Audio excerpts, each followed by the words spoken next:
What's up, everybody? This is Joe Cronin from Corrupted, and I'm here with Old Man Davey, and we are going to talk about Star Trek Discovery, the new series that you have to pay for if you want to watch it, unless you're outside the U.S., and then you get it on Netflix. I've talked a little bit about a couple episodes of Star Trek here on Corrupted, a little bit on my Patreon, and then a little bit on Final Frontier News. And so, just to tie it all in, let's start from the beginning. What are your thoughts on this being a paid for thing on the CBS app? Are you upset about that? Were you didn't care? What did you feel about that? I'm really not too concerned about paying for it. I mean, it does suck, and there's no real other way to watch it.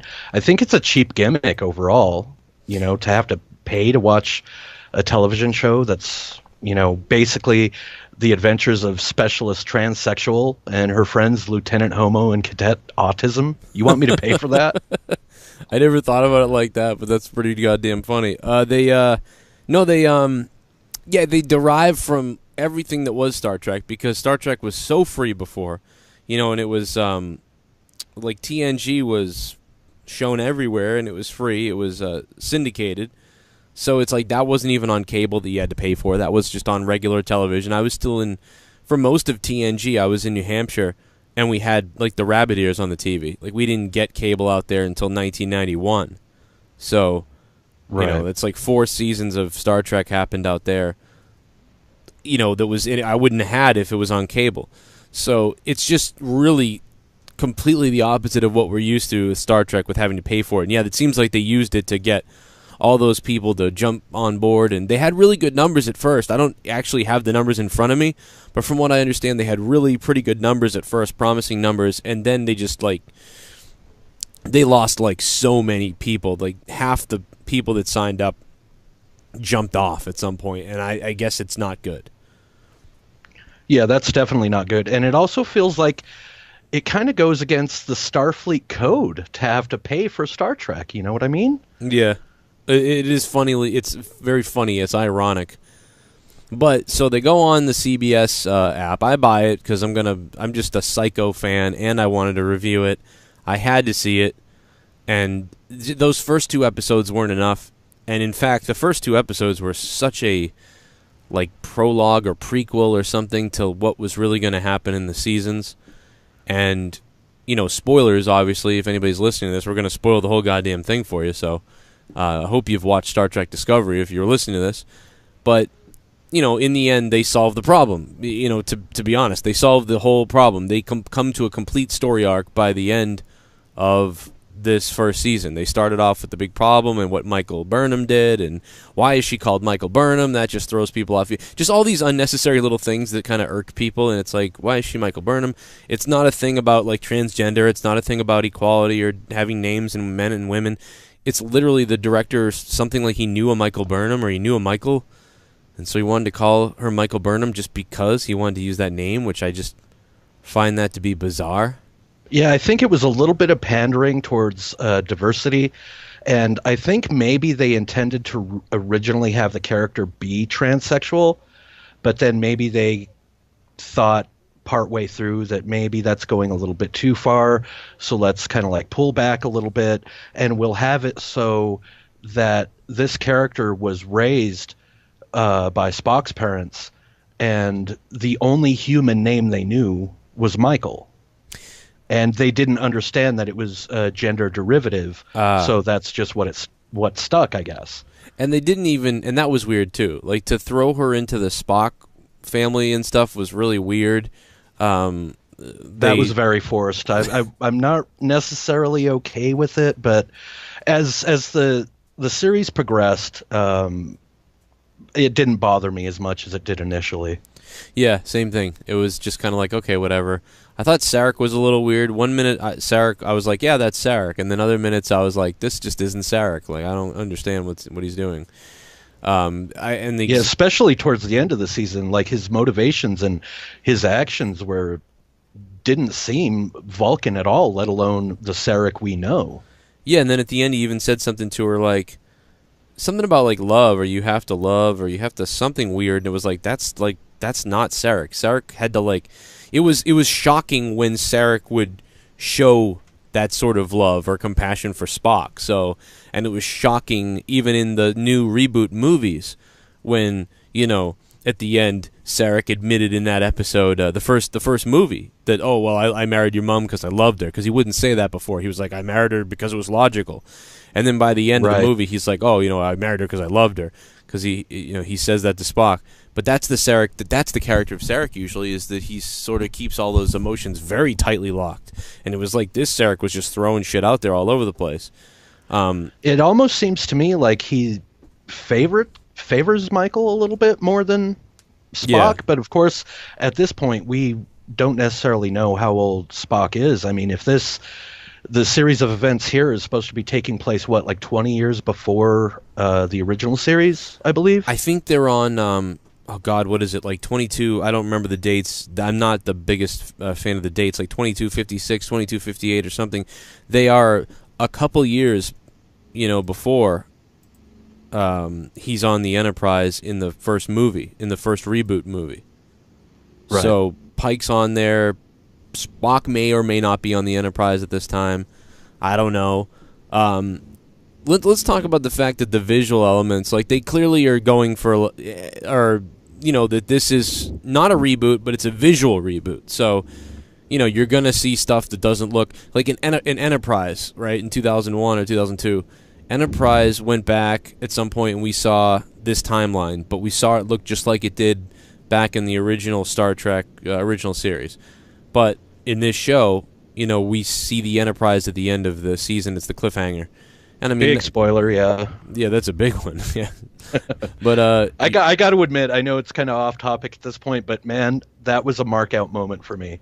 I couldn't help it, regardless of my overall feelings of the show itself. I was like, oh man, it's goddamn Enterprise. That's awesome. yeah, that was pretty cool. Like, and fan service to hang you in for the next, to jerk you in for the next season.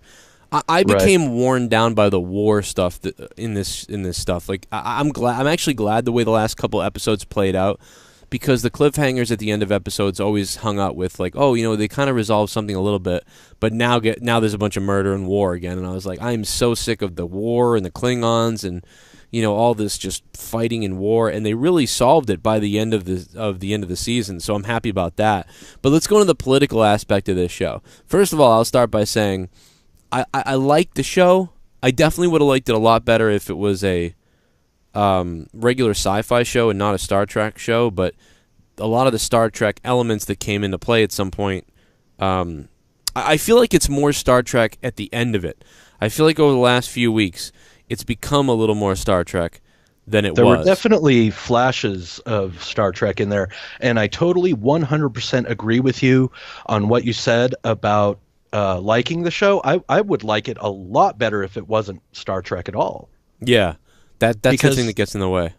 It tries to use some of these elements of classic Star Trek, but they're used in a setting like how you mentioned earlier about the visual elements. Everything is totally updated, and it feels more like the Kelvin timeline in the movies than it does actual television Star Trek. And why didn't they should have told this story in the future. It would have been way better, because they could have. That would have made way more sense, yeah. All these new technologies and new things that we're seeing and new ideas, like the jumping thing, would have been way better, because you would have said, "Wow, like this is new. Like if they can just do this, this is crazy." And even when they sort of ban it at the end and try to bury it and hide it, that would have been fine too. But they don't even. But because it's happening back then, it's like they had to give all this exposition into why it's not going to be seen again. You know, like, we're going to hide this and never show anyone this technology. And so, okay, that's why they don't have it on TNG or something years later. Right, yeah, and I thought the concept of the spore drive was phenomenal. The problem I had is what you just said, is that what happened to that technology? It's like, you know, it's the same thing. Why did Spock never mention a sister? Why in Starfleet did no one ever mention the spore drive technology or anything like that before?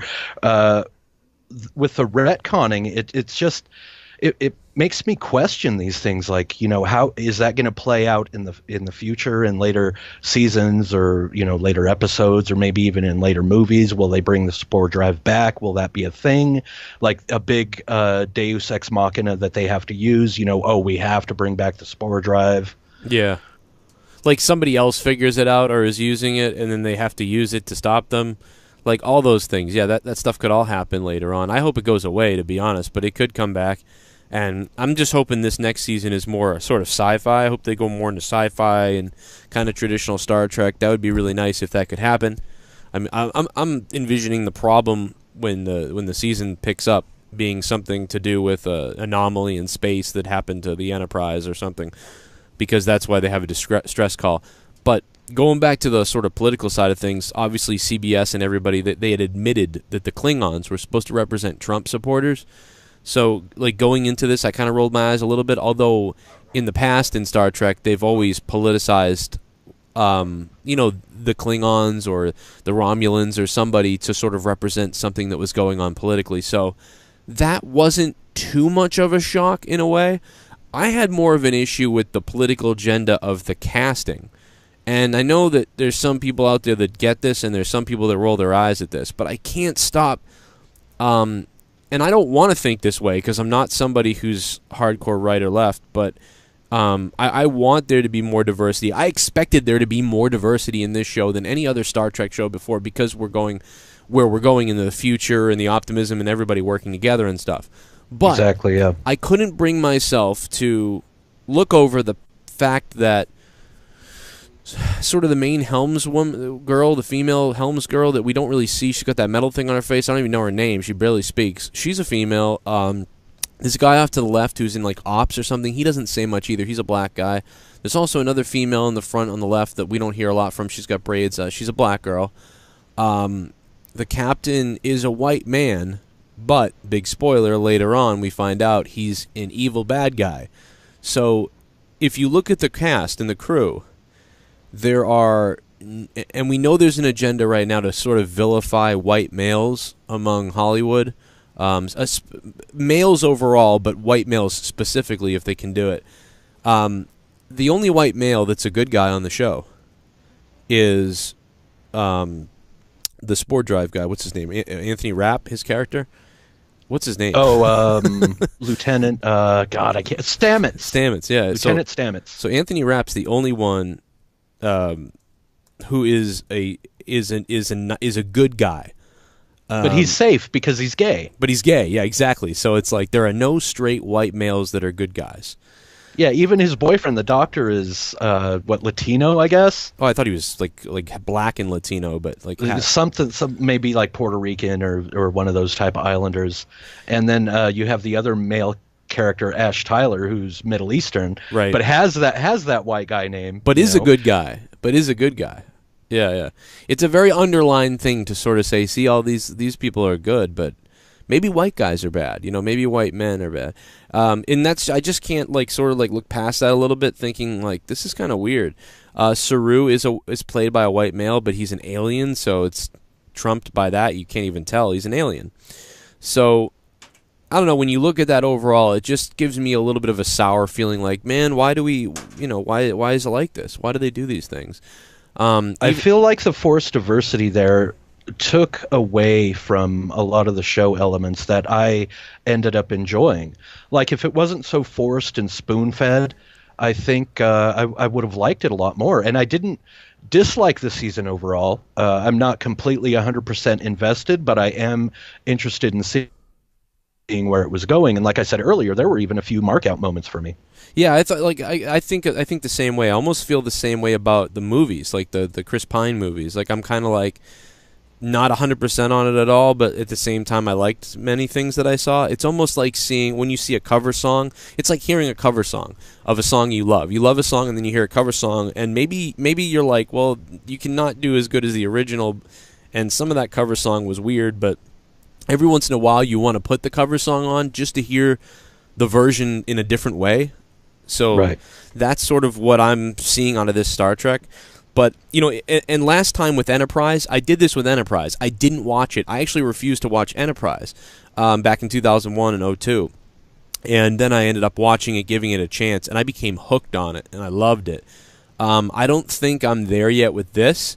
I'm not hooked on it, but kind of interested in seeing the rest of it. So, yeah, I'm definitely getting there. There were some elements that I very much enjoyed when they were in the Terran universe. I loved all of that. That was awesome. It felt very, very cinematic, but it also felt Star Trek in a grand theatrical again sort of way, like that could have been a major motion picture. Yeah, that's the other thing is the world feels huge here. It really feels big, and also the Terran universe too. To be in that mirror universe, the coolest thing was probably what they wanted, but it's because it tied us in. It tied me into all the other Star Trek episodes that ever had to do with the Terran universe. Like I remember many of the other plots and many of the other stories in the other series about the mirror universe. So getting to see this and then hearing all the background, and you're like, oh my god, like they're connecting this with that, and they're connecting in everything. So in a weird way, right. they connected more with all the other Star Treks with being in the alternate mirror universe than they did being in the regular universe, I thought. But real quick on the casting in the agenda, you have Philip Giorgio, who's female Asian, Michael Burnham, black female Asian. I mean black female black female Asian. Yeah, she's both. She's both black female and Asian. No, I'm just kidding. Then she would be super. But then also the main admiral. The main admiral is also a female. Another female character, right? Yep. So it's just, again, it's sort of like that tone of women are in charge of you sort of thing. Which is, like, that's the thing is, like, there's not a problem with women in charge because that's fine. I would have been even fine with the captain and Michael Burnham being both female like they were. Captain Philip Georgia before she died. Her and Michael Burnham, female characters, I get the bond. I like it. But then when you made Lorca a bad guy, it's kind of like, oh, so there he was, but he's a bad guy. It's kind of like Ghostbusters all over again. Like, right, and that really pissed me off because I was invested in Lorca. I was like, here is a strong male character who knows what he's doing. He's the captain of the starship. He's got this experimental spore drive that could do amazing things, and this is going to be awesome. I'm really going to get into this. And then it turns out he's a bad guy, and I'm like, son of a bitch. At the end of the next season, so season 2's coming up, at the end of the next season, and by the way, that was, can we talk about how, because I haven't been talking about it much with anybody because I didn't want to spoil it for people. I know a lot of people didn't watch yet. That is one of the most shocking flips I've ever seen ever. Like, if I could give credit to the show for that was, and I know that they, like, the whole time you're like, he's going to end up being bad. I even said that many times, like, oh, he's going to end up being a bad guy, or he's, like, perverted, or something's weird about him. But they definitely telegraphed it. They did, but, like, I just never saw it coming into that he was from the mirror universe, and it was so much crazier than I expected. So it was like, holy shit. Like, this is one of the best heel turns I've ever seen. Retroactively, I was totally cool with it because, I can usually predict anything in a television show or movie, especially these days. It's so obvious. But, I expected Lorca to be a bad guy, but the way they revealed it as him being a Terran when the Terran version of Georgia Philippou was looking out at the reactor and she kind of shied away from it with her eyes, and Burnham's like, oh, you have light sensitivity. I was like, motherfucker, Lorca is from the Terran universe. Right. That's so funny, man. Wow, man. I didn't even notice that. I'm pretty naive. Like, sometimes in movies, I just kind of watch, like, derp, and then later on I figure it all out. Like, I don't get, like, Leah gets that way. Like, Leah will be like, oh, I knew it. Like, she knew Luke Skywalker, wasn't really there in Star Wars. She saw his foot move and everything, and she just knew in the theater. She goes, oh, she said something, and I was like, what is she doing? And I was watching it, and then I'm shocked by it, and she's not. So, like, she picks up on that stuff too, and I don't. It doesn't get ruined for me. I can shut my kind of brain off a little bit. But, in getting to this, I believe that you'll see him again. I think you will see the regular version of Lorca. Lorca, yeah. I was just talking about this with a friend earlier. I was like, I don't think that's the last time we're going to see Lorca, because if you think about it, he was dropped into that reactor, which is basically the Terran version of the Spore Drive in a way, even though it is corrupt. So I'm wondering if his consciousness kind of got spread into that zone the same way that Stamets did earlier in the season. Well, I just think that we're going to see the good Lorca, and then he's not dead. You know, I'm thinking. Yeah, that's definitely a possibility too. At the end of season 2 is when you would reveal that, like, you know, like the Enterprise, you know, some ship shows up, or they're on some planet, and somebody says, like, you know, we want your money, or we want some shit, we want all your dilithium shit, or whatever, something in exchange for the Starfleet officer. And they're just like, what Starfleet officer, you know what I mean? And then all of a sudden you see Lorca in chains, you know, or something, and it's like, what the fuck, like, and then it ends. You know, that's where I would see, because I gotta believe that they'd bring Jason Isaacs back, and they definitely could. Not, they don't have to. Such a fantastic actor, man. He's so great. Yeah, and he is he's such a lefty, though. It's funny, he was fighting with everybody on Twitter. Like, even if you you know, said anything, like, I made a joke to him. I said, well, you must be a bad guy, right? This was at the beginning of this, like, the 3rd episode happened. And, you know, I hate to be a dick, because, you know, and I think you're kind of like this too. Like, I like to be kind of a dick, even though I'm not. Like, in real life, even though I'm pushing people's buttons, you know, I don't want to, you know, make people upset and hurt people's feelings. But at the same time, it was like, you know, I'm going to still give people some shit. And I said to him in the 3rd season on Twitter, because he was talking shit to people on Twitter. And I really like Jason Isaacs. But I said, so yeah, so you must be a bad guy, right? Because you're the only straight white male. Oh, I bet he loved that. Oh, he was pissed, dude. He wrote, so I got blocked pretty quickly, but you know, but it's honest. You know, that's how I felt, and that's what you can see. And so see how that sort of the over agenda gets in the way of the fun for us, but not really, because I have pushed it aside a little bit. But even Harry Mudd, you know, was in this movie. Harry Mudd makes his return. Mudd's back. And of course, you know, he's of course a white male, you know, as right. He was on the regular series, but just kind of funny, you know, just something that I have to keep looking forward to now, and maybe not, but I wonder who the next captain's going to be. That was a big question too. I mean, they're going to Vulcan to pick him up, so I'm really curious. That's it. Well, and will they make it there, or will they not make it there till? Shit, you know, they could not make it there till the end of the season, for all we know, with all the stuff that's going to go on, you know. Because the roadblock now is the Enterprise showed up and there's a distress signal. So I'll tell you what. That's kind of where we were left off, yeah. They have so much to work with, though, writing-wise, and I hope they do a really good job with it. I also hope at some point, and this is to change gears here a little bit, I really had hoped that they'd done something in the future so that they could have involved, you know, the universe that we know a little bit, and kept on the track of, because what is it, something like 17 years since Voyager, because Enterprise was a prequel, so Voyager was the last thing we saw. Why can't we get, you know, 20 years into the future of that time, or 30 years into the future of that time, and I want to see what Starfleet looks like, and what's going on with everything, and, you know, where they could be. Like, it would really, really be compelling if they could do that. And I thought that, you know, they would do something like that and put it on Netflix. But the other thing I thought of, maybe they could do like a TNG reunion in that time, where everybody comes together for 1, 2, 3 episodes, and they really and they bring back the old cast. But was that something that you would like to see, or don't do that? No, I would love to see a bunch of stuff like that, and I think there's definitely potential there. We've already seen elements of time travel, alternate dimensions, which is typical Star Trek anyway. So, yeah, I would love to see some of that. I think that there's a lot of potential, especially where Voyager left off. There's so much stuff that could be covered there that I was really disappointed when they announced Discovery was a prequel. And then I was like, you got to be kidding me. And then I saw some of the original artwork and designs for the Discovery ship, and I'm like, this looks like crap. Yeah, this looks worse than the first Enterprise.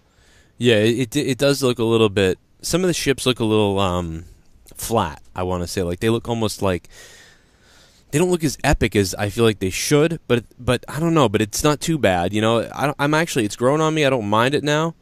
But there's a guy on YouTube that like breaks down, I don't know if you've ever seen this. He breaks down like all the ships. And he's already got a 30-minute video on the new Enterprise that we saw just from that episode, like comparing it, like the dorsal fin to the every other Enterprise there's ever, like that's ever been done. It's pretty crazy. I don't remember his name, but if you look up, breaking down the Enterprise or deconstructing Enterprise ships, and if you search that type of stuff, you'll find his videos. But now let's tie this all into the new movie that's coming out eventually here. Script is done, I think, or it's coming. Oh, it's almost no. I'm sorry. That was J.J. Abrams talking about Star Wars, I think. So script is not done. We don't know for this new or fourth installment of the Chris Pine J.J. Abrams Star Trek, which I thought. I guess Quentin Tarantino is going to be the director, and yeah, I heard about that. And it's going to have an R rating. Well, of course, it's Quentin Tarantino. He's not going to do anything less. But I can't imagine a Star Trek movie directed by Quentin Tarantino. I mean, it's set in the future where, social justice has finally prevailed. I mean, we all know Quentin Tarantino is a huge fan of using the N-word multiple times in his movies. How is that going to work in? Are we going to see a lot of sex and hyper violence? But you know something? I would point you in the. I know a lot of people go there with that, but I would point you to the direction of a good Star Trek episode, which is always a submarine sort of battle where two captains deliver amazing dialogue, and there's great dialogue in the movie. Look at Death Proof. Look at that movie with the car chase where Kurt Russell kills the women in the car. You ever see that one? Oh, yeah, and one of the best aspects of that movie was the dialogue. Right, so the dialogue is so amazing in that movie. I mean, it's so boring, though, to some people that half the people left the theater when I was watching it.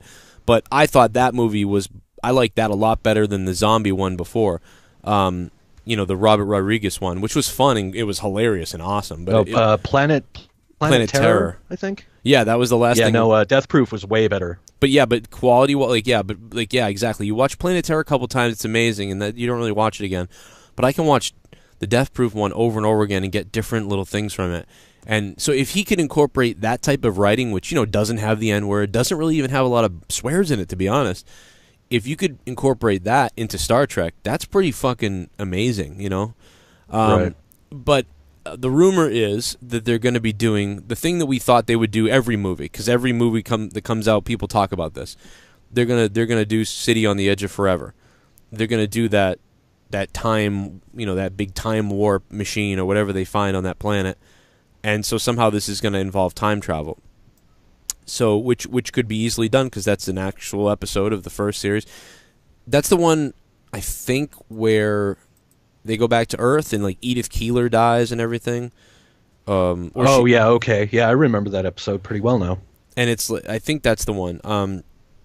And yeah, oh God, it's been. I watched the original series a lot, but I would say that I haven't really. I haven't watched it in a long time either. It's been 7 or 8 years since I've given it a real watch for the most part. So, but I did love that episode. If that's the one, if that's City on the Edge of Forever, which I think it is, I'm sure there's some Star Trek listener listening to us what the fuck? Yeah, you guys don't know shit. Yeah, what are you guys doing?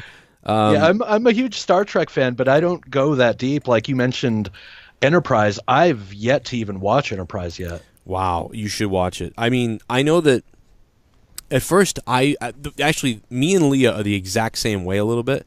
The only difference is I eventually gave it a chance, and she never did. But when I heard the theme song, I was like, what the hell is this show? I was like, this is not Star Trek. It was like Rod Stewart singing I've got faith of the heart. I'm like, what is this crap? I'm like, I'm not watching this.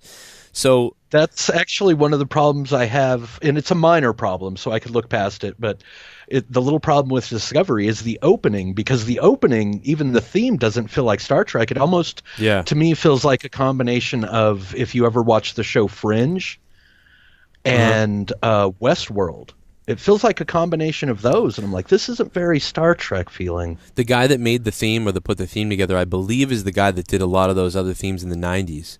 It's not the same guy, but he did a lot of those themes. Like the sort of like the Full House beginning. It almost has that sound to it.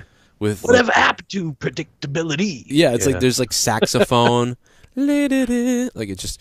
But anyway, I was at home, and one day I think it might have been. It was either September 11th or it was after September 11th. But I was in my room, and it was on, and I think I just said, "Screw it, I'm going to watch it." And I watched it, and I was like, I kind of like this. This is interesting. And then I wanted to watch another episode, so I waited. Had to wait. I caught it the next week, And then I said, what are they on, the second season? And they were on the end of the second season. And I said, you know what? I'm going to stop watching it because I didn't want to spoil it. So Right. I ran to the store. I think it was like Strawberries Music, which they don't have anymore up here in New England. And I bought the first season. It was like in a capsule DVD collection, and I was like, thought it was the coolest thing. Popped them in, and I binge watched one after another, and I really liked it. There was some little problems with it, but I really liked it because Voyager and Deep Space Nine seemed so similar to sort of TNG in a way that they were like brothers and sisters of it. But this felt different. There were some issues with it a little bit, but I honestly, I can tell you right now that it's my second favorite Star Trek. Like, I know that that's like blasphemy. Wow. To like the original series, like people, but it's just my personal thing because like at the time I was in high school, I watched it, and I started watching it on TV when the third season came out. I was watching it live with the seasons. I got very angry when they were going to cancel it, and then they did cancel it in the fourth season. We knew it, and I was just so mad, dude. Like in the fourth season is like one of the best seasons. It got better. Like it was kind of like TNG, but it got so much better. And by the fourth season, I was like, I hope this has to go on, and it didn't. And they kind of rushed the whole. At the beginning, like the whole arc of the story was sort of like, can we do it? Can humans, explore space and everything without the Vulcans and really do everything on our own and all these other things? And there was no Federation of Planets yet. We're going to unite everybody, and that sort of was done, but skipped around a little bit. You know what I mean? Like it didn't get the full story it should have. There was a controversial episode in one of the last episodes was very controversial because of something they did. If you haven't seen it, So you'll see it. did the series get an actual decent send off? Like, were they able to wrap up like certain storylines and things by the time the show was canceled, No. or did it kind of just leave you hanging a little bit? It really was the last episode is fairly depressing. I will say. And not only that, the last episode is depressing, but the second to last episode, like I don't want to spoil it for people who didn't watch it, but like the second to last episode kind of had a little bit of involvement of previous casts, and it sort of took a little bit away. But I liked it. I just thought it shouldn't have been done last. And they basically skipped ahead like 5 years, or 3 or 4 years or something, or 6 years. I don't know what it is. The classic time jump trope. Yep, and then so it ends with the end of their whole journey and stuff. But they skip all the other stuff as if because we didn't get to see it, obviously. Exactly. So, yeah. Unfortunately, it was a rushed sort of ending, and one of the last episodes. The last episode is the last episode, but it's kind of a weird last episode because it's tying up all that stuff from in the future, so it doesn't feel like it's connected as much. And then with other involvement from other stuff, and then with the second to last episode being kind of a depressing episode, so it does end a little bit weird, unfortunately. Like Leah hates the ending, but she was the same way as me. She didn't like the opening theme, so she never watched it. Well, I would watch it at home here. And she would say, "Oh, you're watching that stupid Star Trek one," and eventually she started watching it, and then eventually she likes it. So now she really likes it. It's like one of her favorite ones. I'll definitely check it out. I'll add it to my queue. Yeah, I've watched everything else Star Trek related except for this for whatever reason. I just never got around to it. I was the same way. Actually, to be honest, the only Star Trek I haven't seen is a lot of Deep Space Nine. I haven't seen beyond season 2 of Deep Space Nine. Deep Space Nine is probably my favorite Star Trek, actually. Yeah, that's what everyone tells me is like, not everyone, but a lot of people tell me that that's their favorite. And I'm like, I didn't get into it because I don't know why. It's the same way, but what the best thing is that I didn't get into it, and there's still Star Trek I can watch. Like it's still sitting there. Like I'm really That's excited. why I'm happy about Enterprise. Yeah, like you can, and it's. I think you like it. I think people will like it. The first season, is all right, and the second season is okay-ish. It has a few really good episodes, but definitely like it gets better as it goes. So that's the good news. But the other thing is about City on the Edge of Forever is when a temporarily insane Dr. McCoy accidentally changes history and destroys his time, Kirk and Spock follow him to prevent the disaster, but the price to do so is high. So I don't know how he's going to do City on the Edge of Forever, and I assume what's going to happen is, what I would guess is that they're going to go back in time and they may not go back into time at the same time Kirk and Spock did back then in that show. They might go back to nowadays. They might go our present time, and that's a little bit of what I'm a little bit worried about. Because you want to see Star Trek. I get it. You know what I mean? It. And they come back here to prevent something. They screw something up, and now they got to fix things. But they're in our present time, so now everybody's swearing, and there's people being killed, and all that stuff. And that would explain the R rating and why Quentin Tarantino, might be involved in it. Oh, that's smart. I never thought about that, but I just thought about it now. Yeah, that's really clever, actually. Because then you're talking about not only are they going to go back in time to maybe our time right now, but they're also going to screw up something so badly that things are going to get ugly, So he's now working on a parallel timeline that's probably going to be really evil and dark, and that's why they have to fix it. Well, maybe they'll come back to 2018 and accidentally drop the Enterprise on Donald Trump. Yeah, it will be something like that. Like Trump will be the in charge of everything, and they'll have to stop him. Or maybe or they'll go to what they did before, which I think was it World War II? It was something like that. It was something. Yeah, like it was that. World War II, because wasn't that the the episode where they had to dress like Nazis? Yes. So they could. I love that episode. So they could they could end up having to go back. Oh no, that's a different episode, that Nazi one. But it's something to do like that. Like Edith Keeler is the one who prevents something, and something happens, and I don't quite remember how it goes. But you could take all those situations and do something with it, so I could see that. I was hoping that wouldn't be what happened. I was hoping that they would do a thing where they needed help, and you could bring back Patrick Stewart and like all this shit. He's an admiral, and they're in the future, and then they're in the, that would be a little contrived maybe, and that would be stupid. But I can't help it. I'm greedy. I want to see something like that. But oh yeah, absolutely, definitely want to see some stars thrown in there. And if they're on an alternate timeline with the films now anyway, then things can definitely be different. I mean, who knows if Picard ever captained the Enterprise D, or maybe they didn't save him from the Borg. So they end up in the future where they have to fight the Borg, and Jean-Luc Picard is Locutus, and he's like the Borg king. Well, even weirder, think about if they do go back into a parallel time. They create a parallel timeline in the timeline that's already a parallel universe. My head's gonna explode. Oh Jesus, that's oh my God, that's too much time travel. Because I'm able to separate these movies. I know that these movies don't really count. They're in a different universe. So because they gave us that, you know what I mean, in the first movie, and they were very conscious I was okay with that, actually. Me too, because then it's like it made sense. Well, right, because it's almost like that's kind of what I was hoping they'd say about these prequels, the Discovery prequel, going back to Discovery, because when they do that, I can say to myself, okay, good. Like, this isn't interfering with the timeline that I know of. My Star Trek still exists, that whole universe. This is just sort of an extra little bonus thing that's out there that I can throw away as nothing. But then again, why not just not call it Star Trek then? But True. I don't know, I get it. But overall, going back to Discovery, I guess we went through kind of a little bit of the Star Trek universe everywhere and started feeling each other out. Because me and Old Man Davey here have never talked about Star Trek, or really, we don't really ever talk about anything. No, we've had some short conversations back when your Discord was still up and running, but that's about it. We've never had the opportunity to actually sit down and have a conversation, just the two of us, about anything really. So this is actually pretty nice for me. Yeah, I'm excited to go watch Star Trek now. I just hope they do something good, actually, man. I kind of want to watch the last few minutes of the last episode of Discovery just to see the Enterprise again. And I know people are freaking out, like, oh, they're gonna make it all about Enterprise. I don't think so. I think it'll be 1 or 2 episodes, and that'll be it. At the most, yeah. Yeah, I don't think the whole. I think they'll get through things pretty quickly, probably even. And I don't know what they'll do. There's so much. There's so many different stories they could do from what we're seeing here. But oh man, what was I going to say? But so with the movies, as far as the movies go, this is going to be the 4th movie in the reboot alternate timeline universe of J.J. Abrams. This movie will definitely.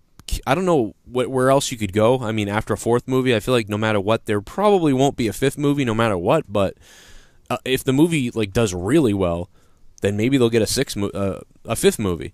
But if this movie doesn't do so well, I would assume that it would be dead at that point. That would be it as far as Star Trek. I was actually surprised after the last one that they were going to go ahead and make a new one. They announced because I early didn't they were think the going. last one did very well financially, and I didn't really care for it that much either. Yeah, everybody said it was like one of the best Star Trek-y type ones, and it was like, I don't know, the villain was weak again. Just, I haven't enjoyed the villains. I thought the most interesting villain was the first movie. Eric Bana's character was the most interesting. Like, his world was going to blow up, and so he went, I want Spock dead now! yeah, his voice said he'd like this captain of a pirate ship or something.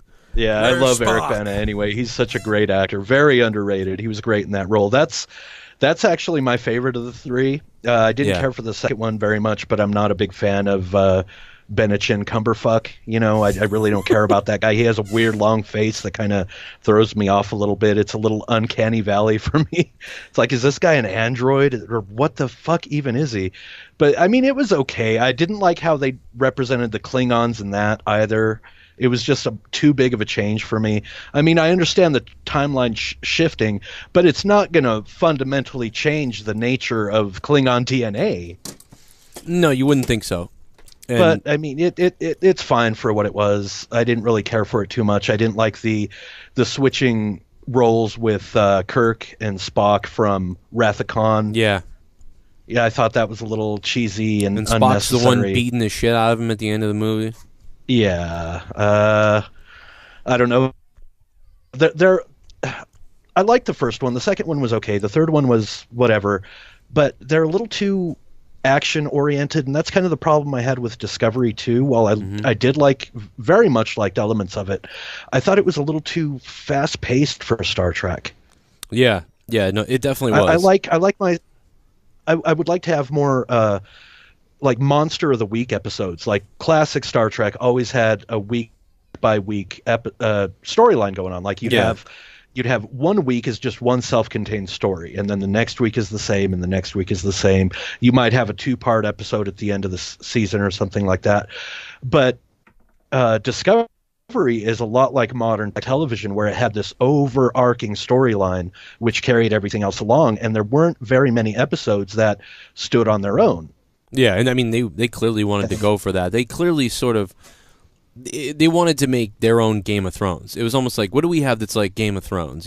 Star Trek. Before it used to be, let's do what Star Wars does, but it seemed here that it was very much like, let's do Game of Thrones, Star Trek. Even the opening was very much like a Game of Thrones opening in a way.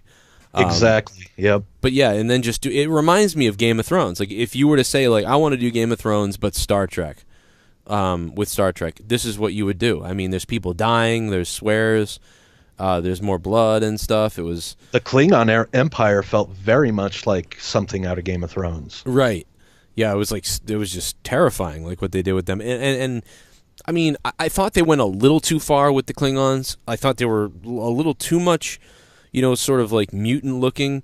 I get that, the original series they looked very plain. In TNG they changed them, and and then people weren't happy then. If you go back then, and I remember as a kid even people being like, "These aren't the Klingons," or "Why do the Klingons look like this?" And everybody just kind of ignored it. Well, they did the same thing again here. So I mean, in a way, that kind of makes you smile almost, like, because you're like, well, this is what they've always done. So oh well. But I just thought they went a little too crazy. Star Trek has always been social justice. It's always definitely had those elements of all of our peoples coming together to, explore strange new worlds, et cetera, et cetera. So I was fine with that. I'm fine with female characters. That's fine, but balance it out a little bit. Don't hit us with this forced diversity bullshit, because it's obvious and it's old at this point already. It's getting incredibly tiring. I hope that with season 2 they move away from that a little bit and try to develop the characters more on their own without having to be a stand-in for, okay, well, this character is going to represent kind of like the weird, not necessarily autism, but maybe Asperger type characters, or people who could associate with that. And then, I don't want to call it the gay agenda, because it's not an agenda, but you have the gay characters, which is fine. I don't care about that at all. I actually But started just don't. liking the Doctor. The last couple episodes, I was like, I kind of like this Doctor now. I'd like him, and then he was gone. So I was like, oh fuck. Yeah, and I didn't see that coming too, and I was like, well, I'm not too bothered by it. But then the way they incorporated his whole thing into Anthony Rapp's character, getting them back home from the Terran universe, was fucking phenomenal, bro. The way he was able to navigate the mycelium network Yeah. was amazing. That was I have like, I know it's nerdy, but I have goosebumps just thinking about it now. I was like, that was fucking awesome. Yeah, that was kind of cool, and I liked I liked their relationship. So mission accomplished.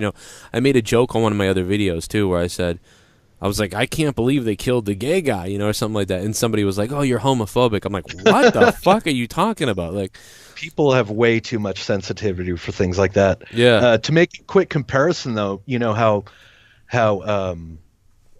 the Doctor, Anthony Rapp's partner, how he was taken out, and I didn't really feel much of emotional impact, but I was thinking about the Orville. Had it been Bortus's partner that was taken out that way, I probably would have been really fucking upset. yeah, that would be messed up.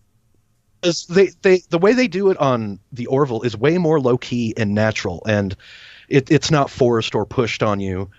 That's I don't know, man. If you ask me, the Orville only improved throughout the season. It got better and better and better as it went. Yeah, the Orville was amazing. If people didn't watch that, that was so those episodes were great. Yet you also felt good when it was over. You didn't feel like war and dragged down in darkness. Like Star Trek was very anti-Star Trek. It was very you felt horrible after watching it. Every episode was doom and gloom. Or you felt like excited a little bit, but you were kind of like excited, but like also kind of like damn, like whoa. But Orville, you were like that was a fun little time we had, and that's kind of what the Next Generation did. By the end, you might have learned something, or you might have thought about something you didn't think about before, and you got a little bit of that in Discovery. But yeah, no doubt it was a very dark, which I normally would promote darkness. Let's have some dark shit go on, but this was too dark. Like people didn't like Nemesis because they thought Nemesis was dark. I actually liked Nemesis. I thought it was the most honest with the characters, by the way, of any of the Star Trek Next Generation movies. Even though it had its problems and it was a little weird, but the characters were more in character in that movie, I thought, than any of the other movies. In Insurrection, they were like trying to make everybody be funny. Right. Yeah, I see what you're saying. In First Contact, Picard was like a crazy murderer for the Borg, and I get that he was abducted by them, but he was just like crazy. Like he almost fought Worf. Like Deanna was like drunk and completely un-Betazoidish. Like just everybody was fucking weird. Geordi had eyes. Like it just the whole thing. Like people got weird in that movie. Generations had so many plot holes and stuff. It was so weird. But that one was just really poorly written. I like all of them in a way, but I do know that they have their problems. But Nemesis, if you look at Nemesis, it's the most honest the characters are. Like, and Picard's talking about getting older and how everybody's moving on without him, and Data's talking about that, and there's a whole theme there about that, about getting older and what you did with yourself and who you are, and who you're going to become, and with Patrick Stewart's clone and shit. So there's just like, if you really look at it, the characters are the most honest in Nemesis out of any other TNG movie, even though First Contact tends to be everyone's favorite movie. It's been a while, so I'm going to have to go back and actually rewatch those. I've only seen Nemesis once, but I liked it. I thought it was good. I thought it was a good little send-off for everybody, and you're right, everybody was more like their characters in the television show than they had been portrayed in the films up to that point. Yeah, I mean, even though, Patrick driving a buggy at one point, but it's like he's getting older, so he wants to go on the away mission. Like, I don't know. But nobody saw the goddamn movie because it was so... Yeah, that was part of the problem. I mean, Star Trek films have never really performed well theatrically, with maybe the exception of the J.J. Abrams films. At least the first one, anyway, I know was pretty successful. Let me see. I think that like J.J. Abrams ones have done obviously well, and I want to say the Voyage Home with the whales, that one did really well if I remember. Yeah, look, I got the list right here. I just pulled it up. Star Trek: The Motion Picture, the 1979. that is still the most successful, it says.